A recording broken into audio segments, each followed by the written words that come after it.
On Tuesday, June 28, 2022, Santa Monica City Council met and unanimously voted to approve the following agenda item, 16.c. This is proof right here that there was a vision that wasn't supposed to be broken up. And that vision includes a beachfront property, but more than that, it validates the existence of the inland property, which they say is 388 acres, but it's a lot more than that. So we're here to get our land back. Thank you to Councilmember Oscar De La Torre, Christine Parra, and Phil Brock, who requested the now approved allocation of $10,000 in City Council discretionary funds for a legal review of the deed March 3rd, 1888, that granted beachfront property specifically and permanently for the healing and enjoyment of disabled veterans of the United States, quote unquote, the residents of the home, period. This land was deeded March 3rd, 1888 by individuals Arcadia Bandini DeBaker and John P. Jones. These two were the same contributors of the West Los Angeles deed that gave veterans 916 acres that was specific and designated to be a soldier's home. This is still being fought for from developers, advocates, private interest, and the veterans themselves. Private interest includes UCLA Baseball, Brentwood School, Brentwood Theater, and many other services and entities on the West Los Angeles VA that does not primarily and directly serve veterans are all violating the West LA Leasing Act, according to the Office of Inspector General. We are so thankful for Councilmember Oscar De La Torre to care and introduce these next steps so that veterans can now reclaim their land in Santa Monica that is being used as a parking lot for the private Jonathan Beach Club. Veterans and advocates were allowed to speak. Francisco Juarez, Ryan Thompson, Rob Reynolds, and Annie King all spoke to the Santa Monica Mayor Himmelrich and the council members. Veterans and advocates were optimistic that Santa Monica public officials seem to care about veterans.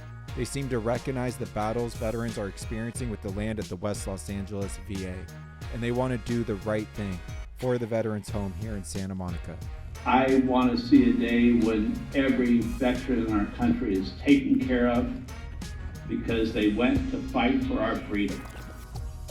They went to fight sometimes when the cause was dubious, but they still went and they still fought, and they got wounded, they died, or they had mental illness because of it. Many of them are now addicted to drugs that they were given while they were in the military. I'll repeat, it's shameful. So, on my behalf at least, I applaud you for coming forward. I applaud Councilmember De La Torre for bringing this issue to our City Council. Thank you. Thank you for your service to our country.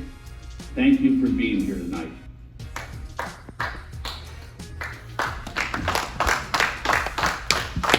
It's the first time we have a city government unanimously saying, hey, we want to look into this and do the right thing. You know what I'm saying? So it's all good.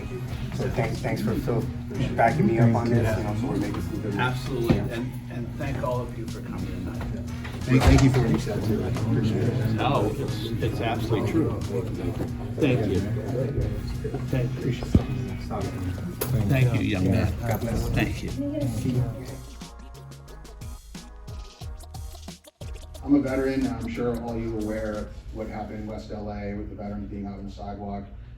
I helped them all move inside. I've been working with them for years, and it's really a shame what's gone on in that property. The VA commercially leasing off the land, not building housing for veterans. And that said, Arcadia Bandini DeBaker, she was considered the great benefactress of Santa Monica. She helped develop a lot of the city and made it what it is today.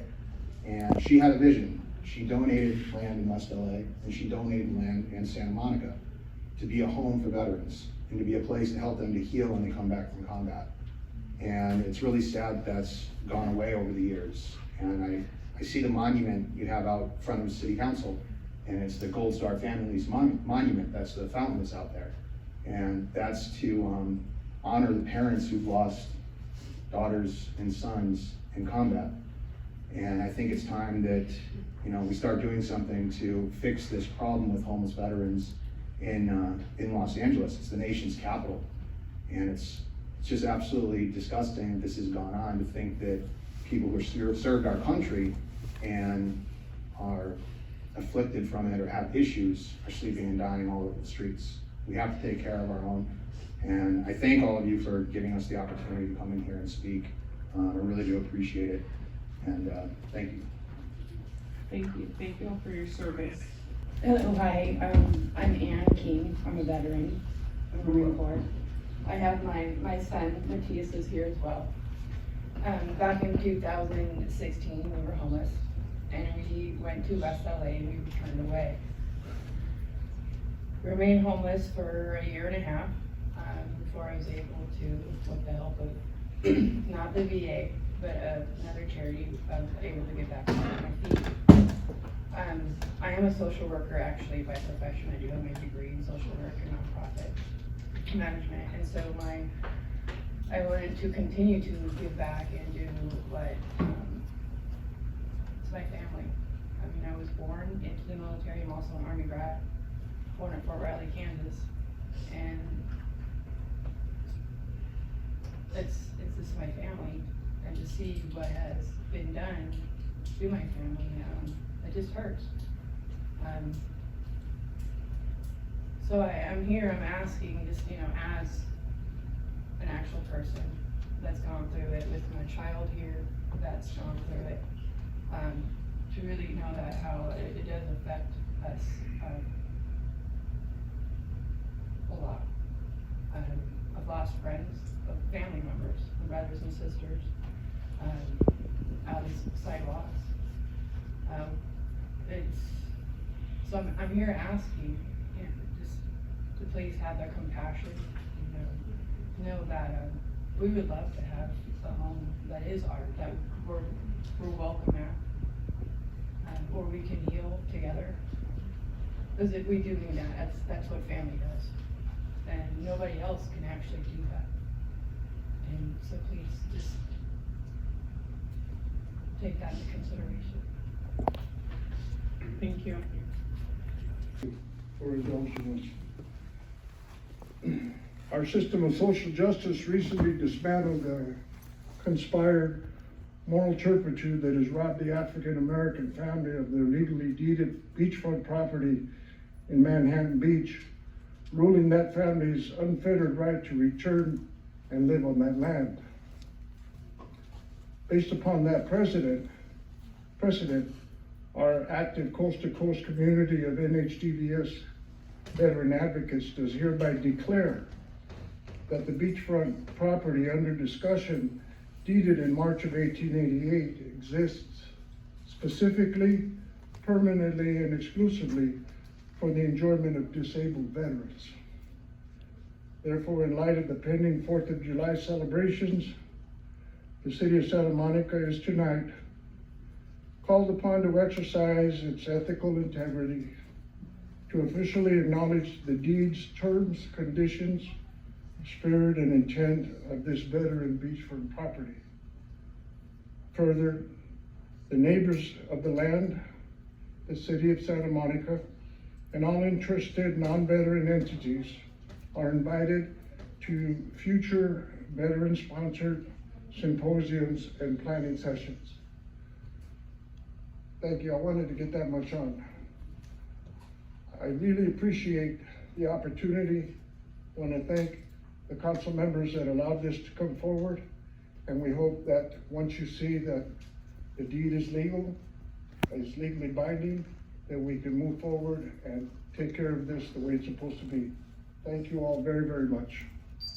Generally speaking, serving disabled and homeless veterans on the land deeded to them near Santa Monica Beach is the proper use of that land. But there appears to be a misunderstanding on how to lawfully and sensibly do so. Giving veterans their land back by letting one of our country's most scandalous country clubs continue using it as a parking lot in exchange for the city throwing a bone to veterans charity or beautifying the lot for club patrons to honor those it was stolen from is as unlawful as stealing Bruce's Beach for another century was by redressing it as a green space. I move you to consider the fact that roughly half to most of Santa Monica's homeless are veterans. And unless something prosecutes the racket stealing West LA VA Soldier Zone, to build a downtown Brentwood that'll steal the promenade's business. Santa Monica must expect to accommodate even more homeless veterans robbed of their land. Tell us, what is the logic of stealing Promenade Parking Structure 3 from the Santa Monica residents, business owners, and tax revenues to build a homeless shelter there with $2 million of federal taxpayer dollars, while the city contemplates beautifying a country club parking lot on land the federal government has mandated to shelter and bathe homeless U.S. military veterans on? Santa Monica, build your people a better parking lot with little green space on top, while returning our country's homeless veterans land back for their federally mandated shelter and bathing facilities here in our nation's capital of veteran homelessness. Thank you. I want to thank you all for watching. Please subscribe, please like and comment below, and share these videos to continue advocacy and keeping the transparency of veterans and what they're going through in this country. Thank you so much.